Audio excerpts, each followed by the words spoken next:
아침 일라디오. 안녕하십니까. 오늘 아침 일라디오 아나운서 정은혜입니다. 지난주 발표된 한미 관세 협상을 두고 논란이 이어지고 있습니다. 정부는 이번 관세 협상에서 쌀과 소고기 시장을 성공적으로 지켜냈다고 밝히면서 추가적인 시장 개방은 없을 거라고 농업계를 안심시켰는데요. 하지만 미국에선 우리 쌀 시장이 개방이 됐다며 엇갈린 입장을 발표해 논란이 됐죠. 앞으로 검역 절차 개선과 같은 비관세 장벽과 관련한 논의도 큰 과제로 남아있는 상황입니다. 현재 농산물 수입 검역은 국제협약에 따라 안전하게 8단계로 진행되고 있는데요.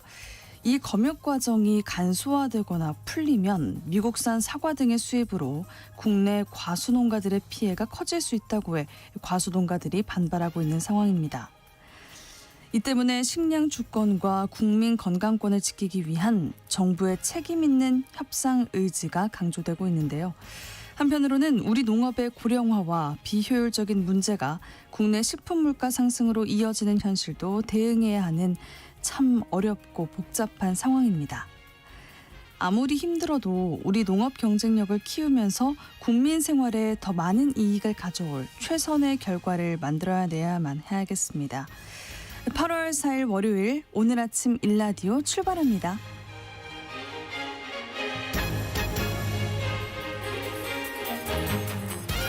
오늘 아침 일라디오 이 시간은 물론 KBS 일라디오의 모든 프로그램은 유튜브 KBS 일라디오 공식 채널이나 모바일 콩 어플리케이션을 통해서 실시간으로 함께하실 수 있습니다. 네, 매주 월요일 이번 주 농작업 정보 시간 준비되어 있고요. 물건 탐구 생활 시간에는 국산 브랜드들이 인기라는 안경에 대해서 이야기 나눠보겠습니다. 오늘 아침 PB센터 시간에는요. 요즘 은행권에 뭉칫돈이 몰린다는 주가지수 연동예금, ELD 상품 등에 대해서 살펴보겠습니다. 네, 청취자 여러분들이 참여하실 수 있는 퀴즈 드리겠습니다. 한국 축구의 자랑인 이 선수가 지난 10년간 활약한 잉글랜드 프로축구 토트넘 호스퍼를 떠난다고 밝혀 큰 화제가 됐는데요. 어제 서울 월드컵 경기장에서 열린 친선전에서 토트넘 유니폼을 입고 마지막 경기를 치렀습니다. 2015년 8월 토트넘에 입단해 지난 10년 동안 대활약을 펼쳐온 이 선수, 과연 누굴까요? 우리에게 많은 즐거움과 감동을 안겨준 선수인데요. 다음 행선지가 어딜지도 기대가 되고 있습니다. 자, 추첨을 통해서 농촌진흥청에서 제공하는 흑삼 세트를 한 분께, 향긋한 커피 드실 수 있는 모바일 커피 쿠폰 4분께 드리겠습니다. 방송에 참여하실 분들은요. 단문 50원, 장문 100원이 드는 유료 문자 샵 9730, 샵 9730으로 보내주세요. 유익한 정보와 살아있는 이야기가 있습니다. KBS 오늘 아침 일라디오. 이번 주 농작업 정보를 전하는 시간입니다. 호흡기 건강에 도움을 주는 잎들깨 품종이 개발이 됐다고 합니다. 이 소식부터 함께 살펴볼게요. 농촌진흥청 대변인실 박승무 농촌지도관님 전화 연결되어 있습니다. 안녕하세요. 네, 안녕하세요. 네, 안녕하십니까. 농촌진흥청에서 새로운 식물 자원을 개발을 했다고요. 네, 농촌진흥청은 미세먼지로 인한 기관지 염증을 완화하고 호흡기 건강에 도움을 주는 잎들깨 품종 숨들을 개발했습니다. 숨들이라는 이름은 말 그대로 숨쉬기 좋은 들깨라는 의미를 담고 있고요. 국내에서 수입한 약 200여 종의 잎들깨 중 호흡기 보호 효과가 뛰어난 56종을 선별했는데요. 최종적으로 균색이 가장 우수한 자원을 식물 특허 품종으로 육성했습니다. 그렇군요. 이런 자원 개발에 나선 이유가 있겠죠? 네, 갈수록 대기 오염이 심해지면서 기관지염, 만성 폐쇄성 폐질환 등 호흡기 질환의 유병률이 증가하고 있는 추세입니다. 세계보건기구 WHO는 미세먼지를 1급 발암물질로 분류하고 있을 만큼 아주 심각한 문제인데요. 지금까지 국내 건강기능식품 시장에 호흡기 건강을 직접 계산할 수 있는 원료가 거의 없었던 것이 너무 아쉬웠습니다. 네, 개발된 품종은 어떤 효과를 기대할 수 있습니까? 네, 잎들깨는 조선시대 의학서 동의보암에서도 기를 소통시키고 기침, 천식 등을 치료한다라고 기록되어 있는데요. 순들잎에는 노즈마린산, 정유성분 등 황사나 황형, 기능성 물질이 풍부하게 들어있습니다. 실제로 실험 결과를 말씀드리자면 미세먼지로 자극한 세포에 순들 추출물을 처리했더니 염증 반응은 대조 품종 대비 2.8배 억제되었고요. 점액 과다 분비는 2.8배 억제됐습니다. 또한 지 실험에서도 폐 조직 섬유화가 2.1배 완화되는 등 유의미한 호흡기 보호 효과를 확인했습니다. 건강기능식품으로 만들어질 수도 있겠네요. 네, 맞습니다. 현재는 50일에서 60일 온실 재배로도 안전적인 선부 함량을 유지할 수 있는 기술까지 확보한 상태인데요. 네. 농가 계약 재배를 통해 국산 원료의 안전적인 공급 체계도 구축하고 있는데요. 호흡기 건강을 위한 새로운 산업 생태 조성에 도움이 되고 기능성 국산 원료로서 산업화 가능성도 크기 때문에 건강기능식품 분야에서 새로운 활력을 줄 수 있는 자원이 될 것으로 기대됩니다. 네, 그렇군요. 다른 소식 살펴보도록 하겠습니다. 여름철마다 찰옥수수가 참 인기입니다. 새롭게 소개할 찰옥수수 품종이 있다고요? 네, 찰옥수수는 7월부터 9월까지가 직전인데요. 쫀득한 식감과 달콤한 맛 덕분에 여름철 대표 간식으로 사랑받고 있는데요. 식이섬유, 비타민, 미네랄이 풍부하고요. 카로테이로이드와 안토시안 같은 기능성 성분도 들어있어서 영양 간식이자 건강식으로 손색이 없습니다. 영양성과 기능성을 동시에 갖춘 두 가지 국산 찰옥수수 품종, 노랑 찰옥수수 황금마찰과 검정 찰옥수수 황금 흑찰을 새롭게 소개해드리겠습니다. 네, 황금마찰 이건 어떤 옥수수인가요? 네, 황금마찰은 2016년 농촌진흥청과 충북괴산군이 공동 개발한 노랑 찰옥수수 품종인데요. 일반 흰 찰 옥수수보다 베타카로틴 함량이 8배 이상 높아 눈 건강, 피부 보호, 황산화 정도의 효과가 뛰어납니다. 또한 푸드 옥수수는 물론 떡, 옥수수쌀, 과자 등 가공식품의 원료들도 다양하게 활용되고 있고요. 괴산 지역에서는 지역 특화 작물로 재배되고 있습니다. 네, 황금마찰 알아봤는데 검정 찰옥수수, 황금흑찰은 또 어떤 특징을 갖고 있나요? 네, 한국차는 2022년도에 개발된 국내 최초의 2세 긴속 품종으로 카로티노이드와 안토시아닌을 동시에 함유된 것이 가장 큰 특징입니다. 카로티노이드는 황선 자극 외에도 시력 보호, 면역력 강화, 암 예방 등에 도움이 되고요. 안토시아닌은 혈관 건강, 염증 완화, 노화 방지에 효과가 있는 성분입니다. 한국 흑찰 역시 푸드 옥수수뿐만 아니라 조청, 옥수수차, 건강식품 등 다양한 가공식품에 쓰일 수 있습니다. 네, 이번 주 농가에서 실천해야 할 주요 농작업 정보도 알아보겠습니다. 지금 시기 고랭지에서 재배하는 배추들 관리가 참 중요하다고요. 네, 고랭지 배추는 30도 이상의 고온과 가뭄이 2주 이상 지속되면 생체중이 천재에게 떨어지고요. 결구 불량이나 석회 결핍증, 모죽병 등이 발생할 수 있습니다. 네. 따라서 토양 수분이 부족해지지 않도록 점적 관수나 스프링클러 등을 활용해서 지속적으로 수분을 공급해 줘야 하는데요. 특히 결국에는 염화칼슘 0.3%액을 5일 간격으로 옆면 살포하거나 영양제와 요소 0.2%액을 살포하는 등 생육 관리를 잘 해주셔야 하고요. 특히 이제 병해충 방지로 철저히 해주시기 바랍니다. 네, 계속해서 벼농사는 이 시기에 어떤 걸 해야 할까요? 네, 요즘 재배가 늘어나고 있는 가을에 대한 특별 관리가 필요한 시기입니다. 가루사는 일반 밥살류 벼보다 모내게 하는 시기가 6월 말에서 7월 초로 매우 늦는데요. 따라서 생육이 부재의 경우에는 중간 물대기를 하지 말고 유효 가지수 확보를 위해 물을 얕게 대주셔야 하고요. 새로운 주기가 나올 수 있습니다. 그리고 필요한 경우에는 요소 비료를 더 줘서 생육이 회복될 수 있도록 관리해 주셔야 하겠고요. 또한 가루사는 해충에 약간 약한 특성이 있는데요. 지역별로 면밀한 예측과 함께 예방적 차원에서 병해충 관리도 철저히 하셔야 합니다. 네, 이번 주 농작업 정보 여기까지 듣도록 하겠습니다. 농촌진흥청 대변인실 박승무 농촌지도관과 함께했습니다. 고맙습니다. 네, 감사합니다.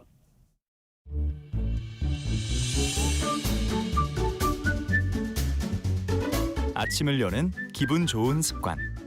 KBS 오늘 아침 일라디오.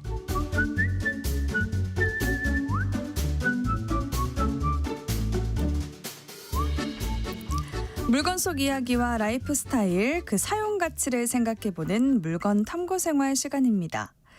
오늘은 세상을 더 환하게 보는 필수품이자 패션 소품으로 활용되기도 하는 안경에 대해서 이야기 나눠볼게요. 박찬용 작가와 함께합니다. 안녕하세요. 안녕하세요. 네, 저도 안경을 즐겨 쓰는데 네, 요즘 안경 쓰는 인구가 많이 줄지 않았나요? 그렇습니다. 그런데 세상 일이라는 게 어떤 한 업계에 새로운 일이 생기면은 다른 업계의 위기가 될 수도 있더라고요. 네. 대표적인 게 눈을 둘러싼 라식 수술과 안경입니다.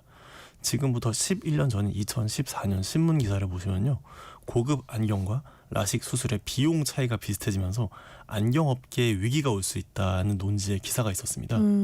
그 기사가 인용한 수치를 보면 대한안경사협회 기준 1987년 안경 착용률은 24%였던 반면 2011년에 54%로 정점을 찍었다가 2013년에 굳이 2년 만에 47.1%까지 떨어졌다고 합니다. 네. 안경업계 입장에서는 이 모든 게 자신들의 시장 규모니까 위기감이 느껴질 수밖에 없었겠죠.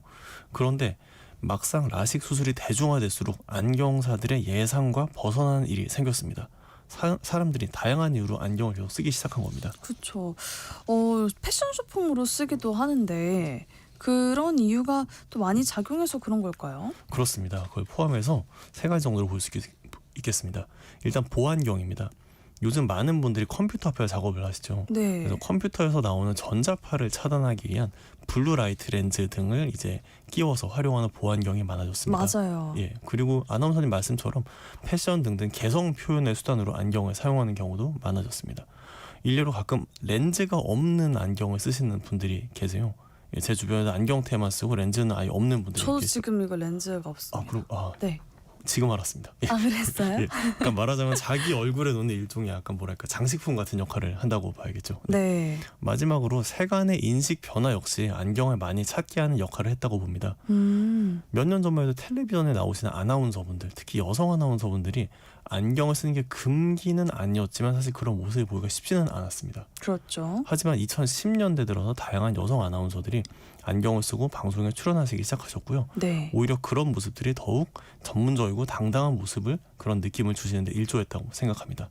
그런 요소들 덕분에 여전히 안경을 사람들이 많이 쓰고 있는 것 같습니다. 네, 맞아요.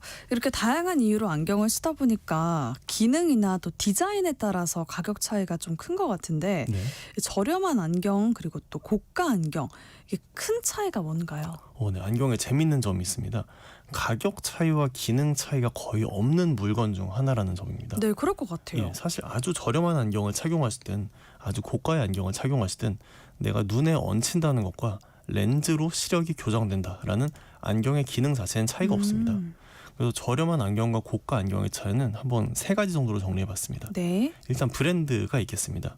유명 브랜드 제품들은 아무래도 현대사회에서 브랜드가 없는 제품보다 높은 가격을 인정받습니다. 두 번째로는 재료 자체의 차이가 있을 수 있습니다.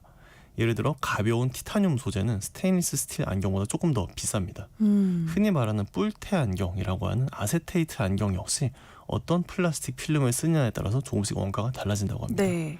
마지막으로 사실상 가장 중요한데요, 제조 공정 수의 차이가 있습니다.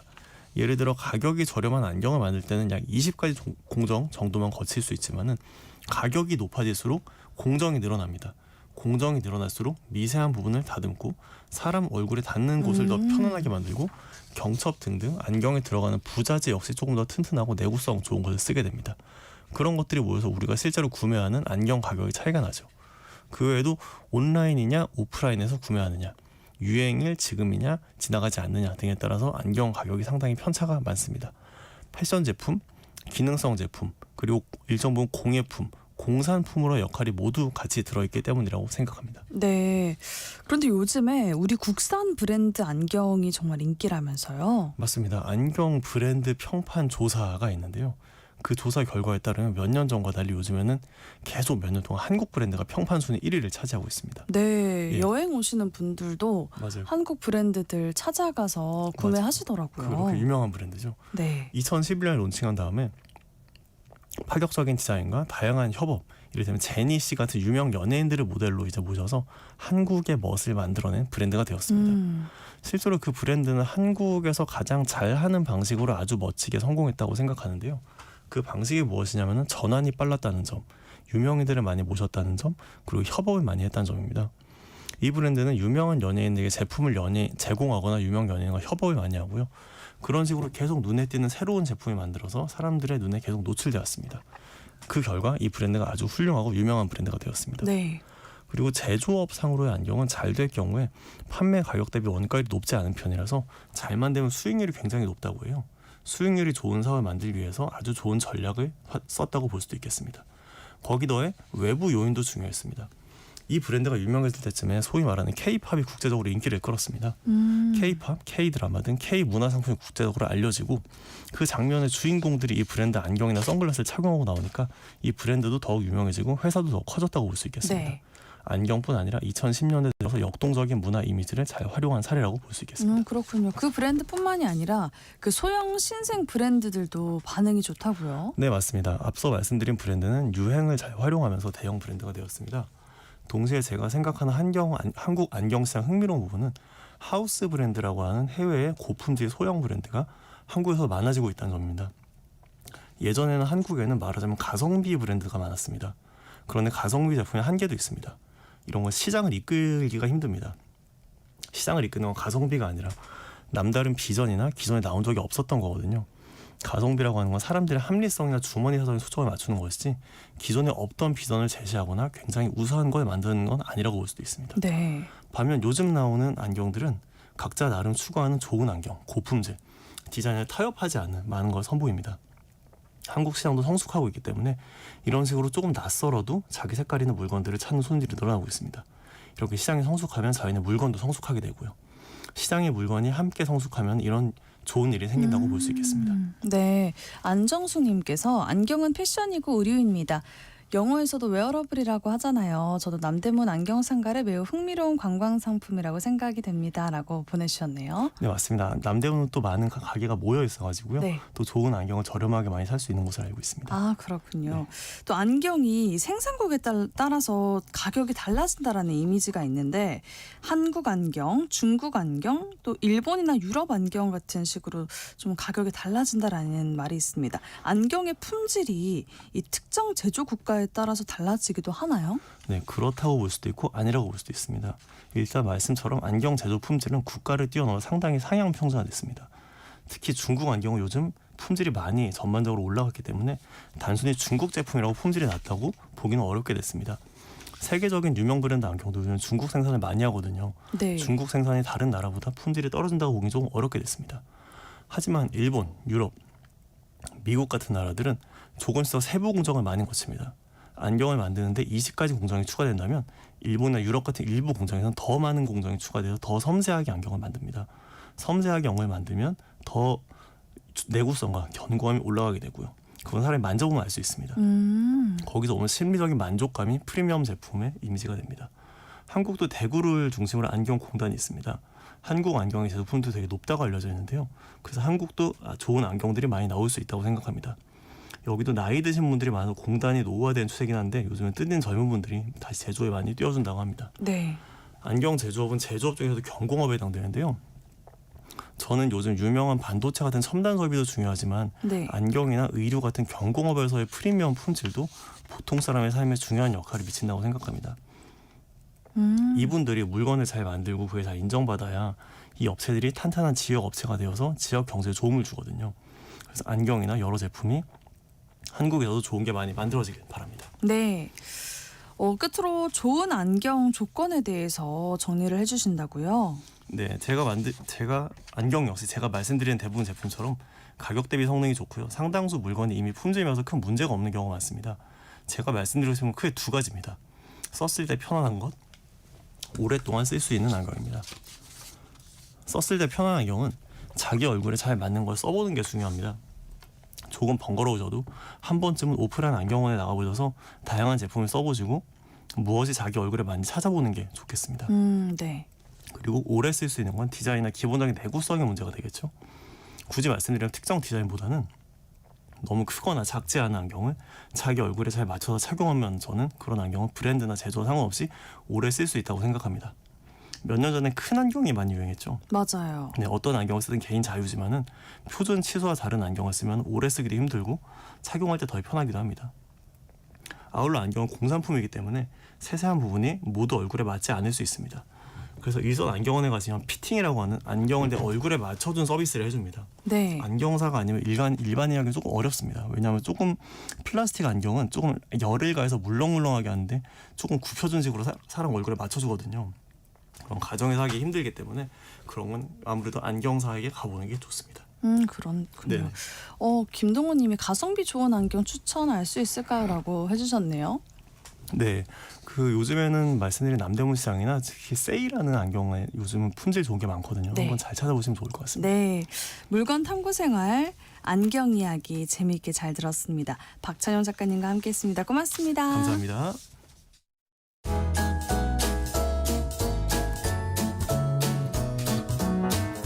상쾌한 하루의 시작. KBS 오늘 아침 일라디오.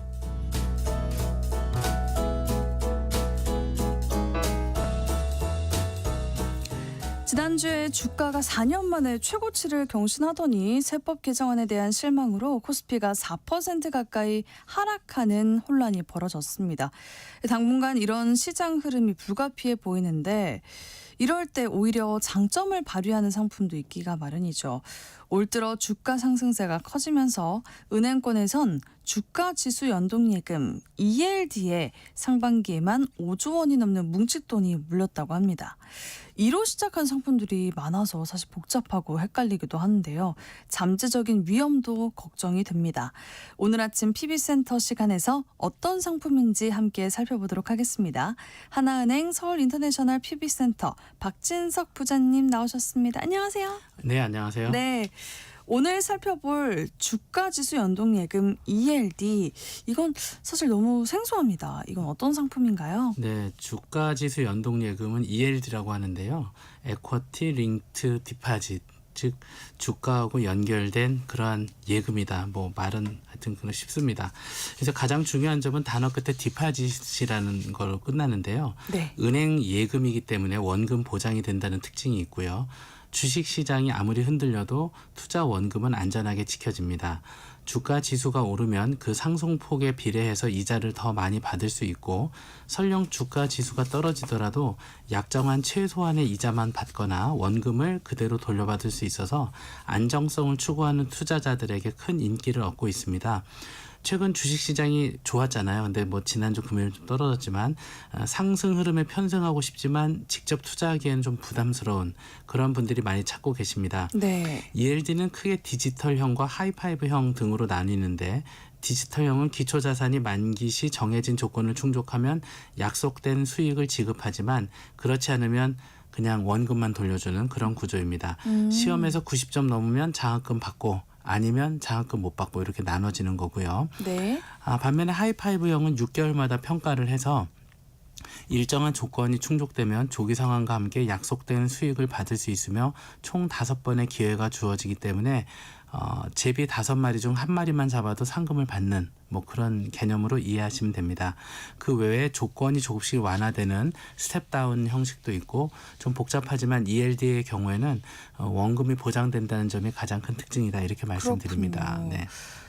가장 익숙한 게 ELS라는 건데 네네. ELD와 ELS 어떤 차이가 있습니까? 그 용어가 굉장히 그 비슷비슷한 말이 있는데요. 네. 맨 끝에 있는 게 이제 명사겠죠. 그러니까 형용사, 명사 이게 나눠지는데 네. 그 명사가 본질이라고 보시면 되는데 D는 아까 제가 디파짓이라고 했잖아요. 네.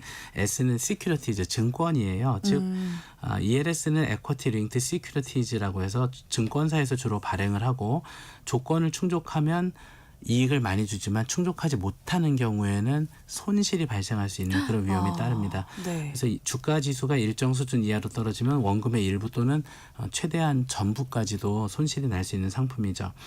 아까 처음 말씀드린 ELD는 은행의 예금자 보호법이 적용되는 상품이고 예금처럼 원금이 보장되기 때문에 최근에 자금이 많이 몰렸다고 보시면 될 것 같습니다. 네. 그래서 ELD가 특히 각광받는 이유가 안정성 때문이겠죠. 그래서 그 정은혜 아나운서께서도 만약에 뭐 1억 원이란 큰 돈을 투자한다고 하면 원금은 보장해 줄 테니 네.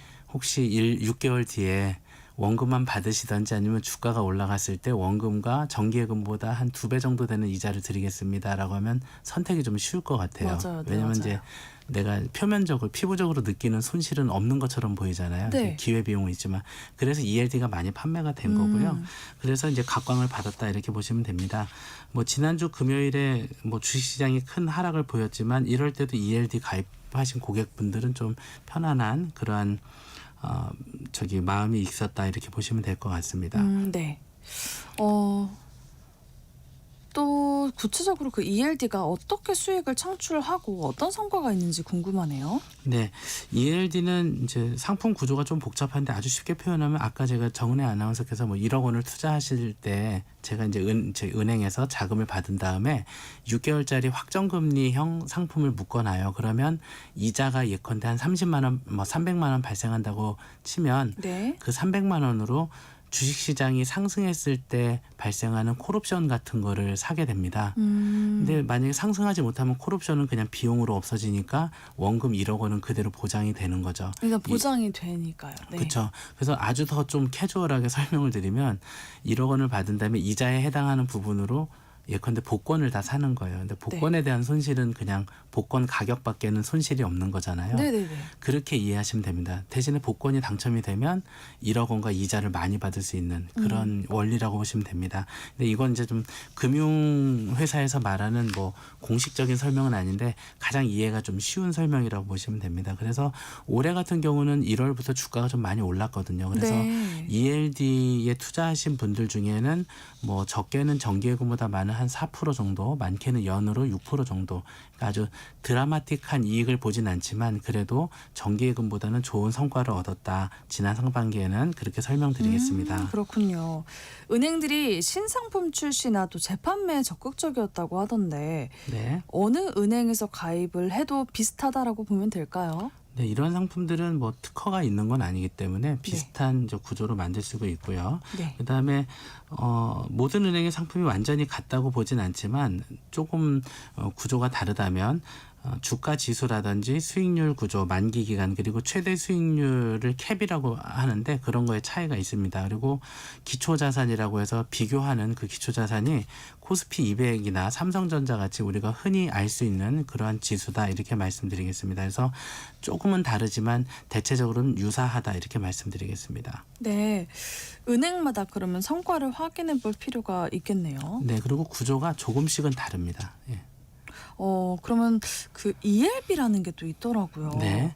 이건 또 ELD랑 어떤 차이가 있습니까? 그래서 제가 아까 그 명사와 형용사 얘기를 했는데요. 네, 이번엔 명사가 뭐죠? 명사가 본드입니다. 본드. 본드요. 예, 이제 주가 연계 파생 결합 사채라고 해서요. 이거는 주식 시장의 흐름에 따라 수익이 결정되는 채권형 상품이고요. 이거는 증권사에서 발행을 합니다. 그래서 ELB의 경우에도 원금을 보장해 드린다 이런 뜻입니다. 그래서 ELD와 ELB는 거의 동일한 구조의 상품인데 하나는 ELD는 은행에서 발행, ELB는 증권사에서 발행 이렇게 이해하시면 그렇군요. 좋습니다. 네.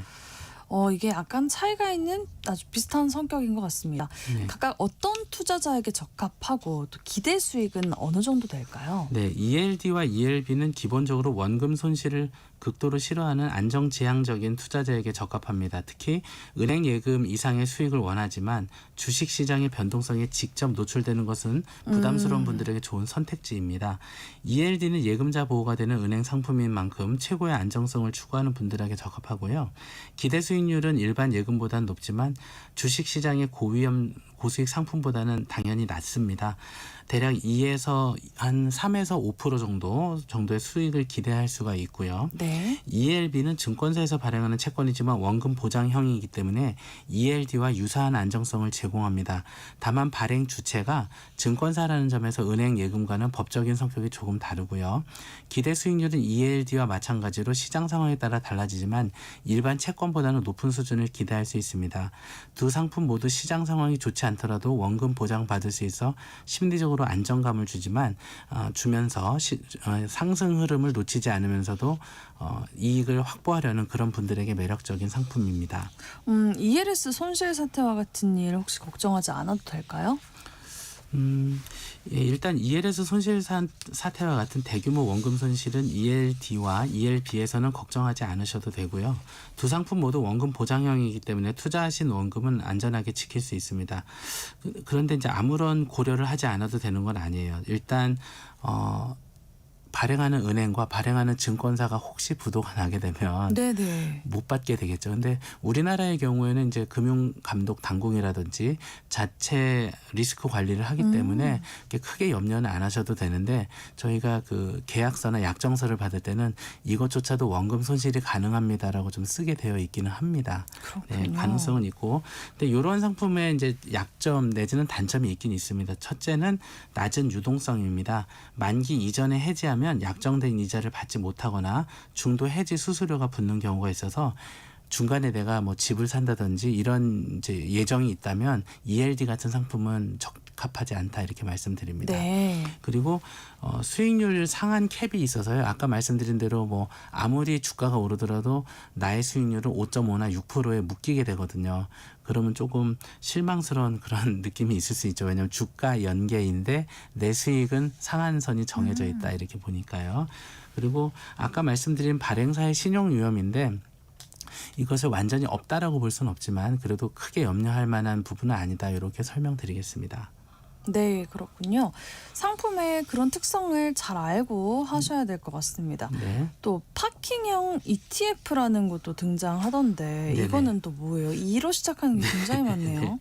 요거는 또 이게 명사가 또 F로 시작하니까 요거는 펀드고요. 대신에 네. 요거는 앞에 두 개 ELD나 ELS, ELB의 경우에는 주가와 연계된 즉 에쿼티하고 링크가 되어 있는이란 뜻인데 ETF는 익스체인지 트레이디드입니다. 그러니까 즉 거래소에서 거래가 되는 펀드란 뜻이고요. 좀 성격이 다릅니다. 대신에 진앙제과에서 질문하신 것처럼 파킹형이라는 것은 말 그대로 잠깐 내가 돈을 써야 되는데 좀 묶어놓고 싶다. 내지는 뭐 다음 달에 내가 중도금을 치르는데 한 달 정도 있다 그러면 정기예금을 할 수도 있지만 파킹형 상품으로 가입했을 경우에는 정기예금과 유사하거나 좀 더 많은 이자를 주는 상품들이 있거든요. 네. 그래서 말 그대로 돈을 잠시 주차해 두는 것처럼 단기간 안정적으로 자금을 운용하면서도 언제든지 쉽게 입출금이 가능한 그러한 상품 중에 ETF 주식시장에서 거래할 수 있는 상품을 파킹형 ETF라고 합니다. 예를 들어서 설명하면은 이제 코덱스 단기 채권 그리고 플러스 단기 채권, 그 타이거 단기 채권 액티브 이런 상품들이 파킹형 ETF의 대표적인 상품이고요. 지난 1년간은 약 3% 정도 내외의 수익을 내서 손님들이 많이 좋아했던 그런 기억이 있습니다. 네. 맞아요. 저도 지금 ETF로 하고 있는데. 파킹형으로요? 네. 네, 잘 하고 계시네요. 예. 네. 지금 시장 이런 분위기에서 오히려 이런 상품들을 찾는 분들이 더 많아질 수 있겠다는 생각이 드네요. 네네. 주식 투자자들이 시장을 관망하는 심리가 강해지고 있는 추세라고요. 네네. 일단 시장을 관망하는 심리가 강해진 데는 여러 가지 이유가 복합적인데요. 이제 단기 급등에 대한 부담감도 첫 번째 있을 수가 있고요. 두 번째는 정책 불확실성입니다. 금리 인상이 언제 끝나나 한 2년 정도 저희가 기다리고 있는데 아직도 좀 기다리고 있거든요. 미국에서. 네. 그리고 우리나라 정부의 세법 개정안이 시장의 기대만큼 미치지 못했다는 그런 실망감도 있고 그런데 만약에 이제 재개정안이 나온다 그래도 얼만큼 되는지 이런 것들이 좀 불안감을 주기 때문에 관망하는 그러한 심리도 있는데 이럴 때일수록 분할해서 매수하는 거는 좋은 전략이다 이렇게 말씀드리겠습니다. 분할 매수요. 네. 8월 증시는 상승하던 분위기가 꺾이고 조정이 올 가능성도 제기가 됐는데 네. 세법 개정안의 영향도 커서 네. 어떨까요? 일단 8월 증시는 이제 상승세가 둔화된 걸로 일단 출발했기 때문에 굉장히 좀 실망스러운데요. 전체적인 분위기를 그렇다고 해서 다시 리세션이나 하향으로 보는 의견은 아직은 전문가들 중에는 적은 것 같고 아까 말씀드린 대로 단기 급등에 따른 피로감이라든지 계절적 비수기, 글로벌 경제 불안 요인 등을 고려해서 그런 이야기는 있는데 확실하게 이게 조정 국면이 크게 온다라고 말씀드리긴 어려울 것 같습니다. 그렇군요. 지금 한창 휴가철이지만 네. 재테크는 쉴 수 없잖아요. 네. 오늘 살펴본 투자 상품들에 대해서 조언 좀 해주세요. 네. 휴가철이면 이제 저의 몸과 마음은 좀 쉬고 놀아야 되지 않습니까? 네. 제가 갖고 있는 제 돈은 놀면 안 되니까. 돈은 투자를 놀면 안 예. 되죠. 나는 놀아도 너는 놀면 안 된다. 뭐 이런 건데요. 휴가는 몸과 마음을 쉬게 하지만 재테크는 쉴 틈이 없죠. 오히려 휴가철처럼 여유가 있을 때 자기 투자 포트폴리오를 점검하고 새로운 투자 기회를 모색하는 것은 중요하다고 생각하고요. 오늘 살펴본 ELD와 ELB처럼 현재 시장 상황에서 안정성을 최우선으로 생각하는 분들에게는 좋은 대안이 될 수 있다. 그리고 주식시장의 조정 가능성이 제기되는 상황에서 원금을 보장받으면서도 은행 예금 이상의 수익을 기대할 수 있다는 점은 좋은 매력이다. 이렇게 말씀드리겠습니다. 그리고 잠시 자금을 묶어두는 아까 아나운서님 말씀하신 것처럼 파킹형 ETF는 꼭 좀 하나쯤 갖고 계시는 게 매우 중요하다. 이렇게 말씀드리고요. 네. 본인의 투자 성향과 목표를 인지해서 그거에 따라서 조금씩 조정해가는 그러한 노력이 필요하다라고 말씀드리겠습니다. 네. 우리는 놀지만 돈은 놀면 안 된다. 그렇죠. 네, 휴가철 맞습니다. 좋은 명언을 또 날려주셨습니다. 오늘 아침 PB센터 시간 최근 주목받고 있다는 ELD, ELB 상품 등이 뭔지 함께 알아봤습니다. 하나은행 서울인터내셔널 PB센터 박진석 부장님과 함께했습니다. 고맙습니다. 감사합니다. 네, 오늘의 퀴즈 정답은 손흥민이었습니다. 7894님 손흥민, 6164님 손흥민, 9457님 손흥민이요. 울더라고요. 6790님 안녕하세요. 처음으로 보내요. 남편과 수지에서 전주로 이동 중에 문자 보냅니다. 정답은 손흥민입니다. 라고 보내주셨습니다. 상품 받으실 퀴즈 당첨자는 중복 당첨 여부 확인 후에 홈페이지에 게시해 놓을게요. 네, 전국 대부분 지역에서 극한 호우에 대비해야 할 날인데 큰 피해 없도록 안전하게 보내시길 바랍니다. 네, 이정우님께서 문자를 보내주셨어요. 정은혜 아나운서 반갑습니다. 저는 부산 시민입니다. 부산 시절에 엉뚱발랄하고 재치 있는 진행 실력이 생각나네요. 서울에서도 승승장구하시길 기원합니다. 라고 보내주셨습니다. 부산에서부터 이렇게 알아주셨는데 이렇게 서울에서 진행하고 있는 오늘 아침 일라디오 함께해 주셔서 고맙습니다. 네, 오늘 아침 일라디오 지금까지 아나운서 정은혜였습니다. 모두 좋은 하루 보내세요.